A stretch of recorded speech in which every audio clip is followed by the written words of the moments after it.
Praise the lord. ఈరోజు దేవుని యొక్క వాగ్దానం, నేను మిమ్మును చేర్చుకుందును. అపోస్తులైన పౌలు గారు కొరింథీయులకు రాసిన 2వ పత్రిక 6వ అధ్యాయం 18వ వచనం. ప్రియులారా, మనము ఆరాధిస్తున్న దేవాది దేవుడు అన్ని సందర్భాలలో, అన్ని వేళల మనల్ని చేర్చుకునే దేవుడై ఉన్నారు.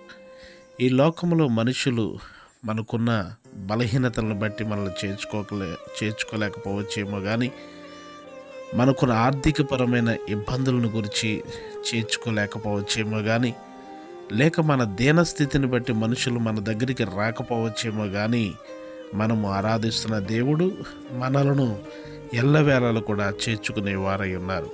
ఆయన పైరూపమును చూడరు, కానీ దేవుడు హృదయాన్ని లక్ష్య పెడతారు. అందుచేత దేవుడు మనల్ని చేర్చుకునేవారు. మీ కొరకు ప్రార్థించే దైవజనులు డేవిడ్ రాజు గారు.